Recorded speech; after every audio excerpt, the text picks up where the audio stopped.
Hello my YouTube family, મારા નવા બ્લોગમાં તમારું સ્વાગત છે. હર હર મહાદેવ, જય દેવભૂમિ દ્વારકા. તો આજ જો ગુરુવાર છે, તો આજ સાંઈબાબાના મંદિરે આપણે દર્શન કરવા જવાના છે. તમને પણ બધાને દર્શન કરાવીશ. આપણે કેટલા દિવસથી ક્યાંય ગયા નહોતા, તો આજે આપણે ભાવનગરમાં આવેલું સાંઈબાબાના મંદિરે દર્શન કરવા જવાના છે અને તમને પણ બધાને દર્શન કરાવીશ. તો આપણે સાંઈબાબાના દર્શન કરવા જવાના છીએ. તો સાંઈબાબાના મંદિરે આપણે પહોંચી ગયા છે અને આ બાજુ દર્શન કરવા જવાના છે. જો આપણે મંદિર અંદર આવી ગયા છીએ અને આપણે દર્શન કરવા જવાના છીએ. તો હવે આપણે જો દર્શન કરવી છે સાંઈબાબાના, તો બહુ સરસ આપણને દર્શન થઈ ગયા અને તમે પણ બધાય દર્શન કરી લેજો. તો આપણે જો સાંઈબાબાના બહુ સરસ દર્શન થઈ ગયા અને હવે આપણે અહીંયા ઘડીક શાંતિથી બેસશું. અને આ બાજુ જો ફોટા મૂકેલા છે અને આ બાજુ જો સાંઈબાબાનો કેટલો મસ્ત ફોટો છે અને આ બાજુ ભભૂતિની થાળી છે અને આપણે જો શાંતિથી બેઠા સેવી અને આ પડખે તે 12 જ્યોતિર્લિંગ છે તેના પણ દર્શન કરવા જવાના સેવી. તો આપણે જો પડખે જ્યોતિર્લિંગ છે ત્યાં પહોંચી ગયા છીએ અને 12 જ્યોતિર્લિંગમાં પહેલું જ્યોતિર્લિંગ આપણે સૌરાષ્ટ્રમાં આવેલું સોમનાથ છે. તો આપણે સોમનાથ પ્રથમ જ્યોતિર્લિંગ 12 જ્યોતિર્લિંગમાં છે અને આપણને જેટલા નામામાં જો નામય લખેલા છે અને ફોટા મંદિરના મૂકેલા છે અને શિવલિંગય છે. તો આપણને જેટલાના નામ આવડશે એટલાના નામ આપણે બોલવાના છે. આપણે અહીંયા હેઠે તો વાંચતા નથી.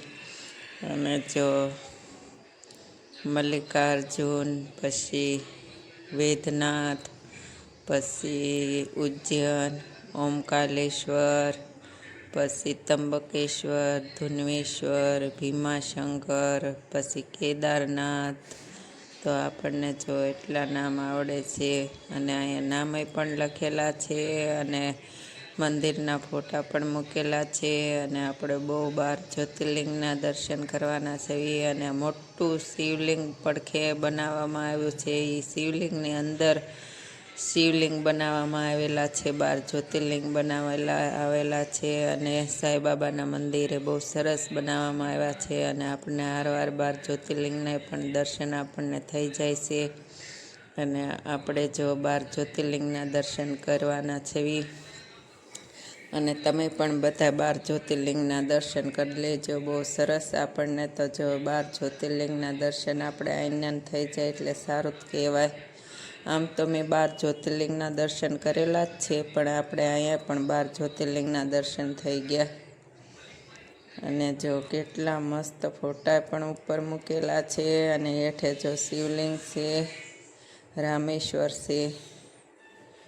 જો આ શિવલિંગ છે અને આ ત્રંબકેશ્વર છે. જો ત્રંબકેશ્વર અને આ બાજુ જો અને આ બાજુ જો નાગદાદાની કેસડી મૂકવામાં આવેલી છે. જો દાદરા સડીને ઉપર જવાનું છે. મોટું શિવલિંગની અંદર આપણે જવાના છે. આ બાજુ જો મંદિર છે.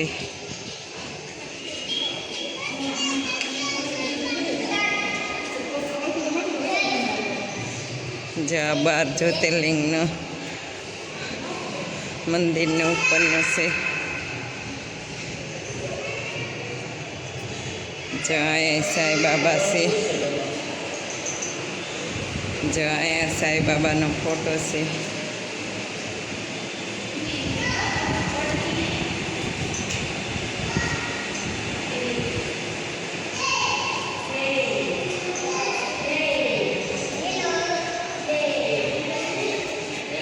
જો આ મંદિર છે,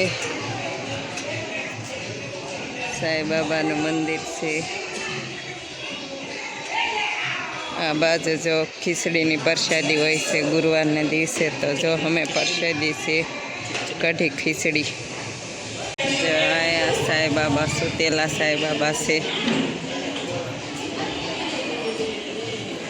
અને આ બાજુ જો પ્રસાદી છે.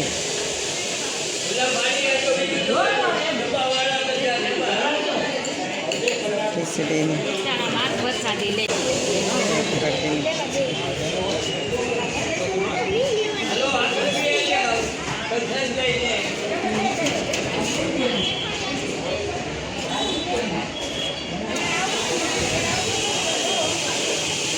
આ બાજુ તો બહાર આવી ગયા પ્રસાદી. જો અહીંયા સાંઈબાબાના મંદિરે પ્રસાદી કઢી ખીચડી મળે છે. તો બધાય ભક્ત જો કઢી ખીચડીની પ્રસાદી મોટા જબરા તપેલામાં પ્રસાદી બનાવવામાં આવી છે અને આમ બધા પ્રસાદી લેશે. જો સાંઈબાબાની મૂર્તિ કેવડી મોટી જબરી છે અહીંયા. અને આ બાજુ જો ગેટેથી આપણે આવ્યા હતા.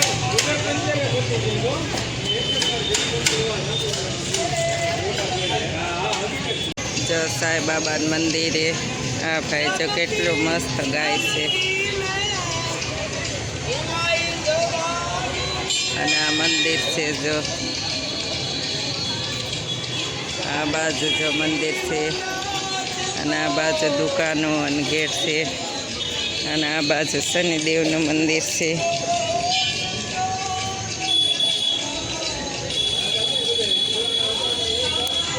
જો સાંઈબાબાનું મંદિર શનિદેવનું મંદિર છે. આ બાજુ જો અખંડ જ્યોતિ છે. જો અહીંયા ધૂણી છે.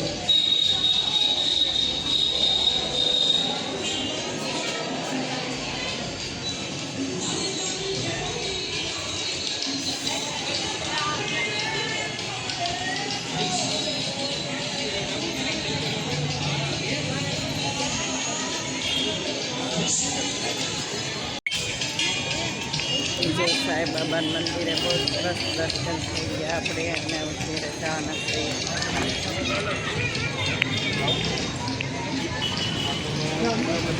બહાર જો દુકાનો છે.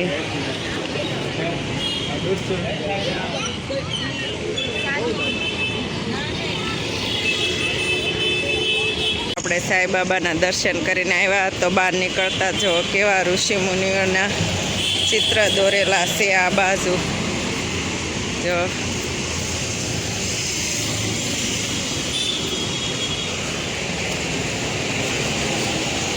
રામદાસ આશ્રમ. જો રામદાસ આશ્રમ છે તેની બહાર આપણે ભીતે જો આશ્રમની બહાર ઋષિમુનિઓના ફોટા છે. હરણ ને એ બધું. આ બાજુ જો ઋષિમુનિ તપમાં બેઠા.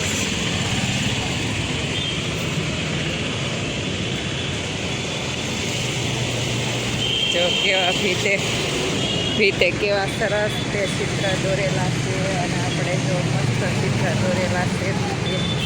અને હવે અહીંયા જો જોગિંગ પાકે છે.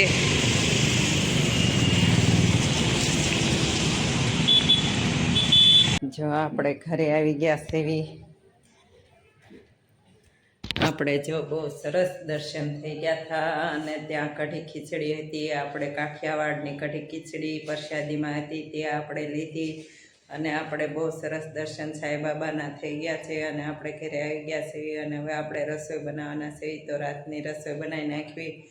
અને આપણે જો દર્શન તો બહુ સરસ થયા અને કઢી ખીચડી તો એટલી મીઠી હતી કે પૂછો નહીં. પ્રસાદીની જે નામ પડી જાય એટલે મીઠી એટલી લાગે. તો હવે આપણે રસોઈ બનાવવાની છે તો રસોઈ બનાવી નાખવી.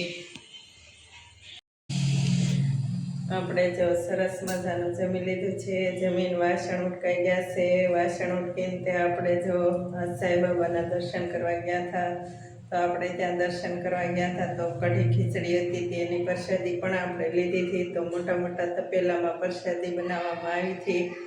ખીચડી અને કઢી અને બહુ સરસ મીઠી હતી. અને આપણે જો ખીચડી ખાઈને તે ઘેર આવીને રસોઈ બનાવી હતી. અને હવે આપણે આ વિડીયોને એન્ડ આપશું. જો તમને આ વિડીયો ગમ્યો હોય તો લાઈક કરો, શેર કરો અને સબસ્ક્રાઈબ કરો. હર હર મહાદેવ. મળીએ નેક્સ્ટ બ્લોગમાં. જય દેવભૂમિ દ્વારકા.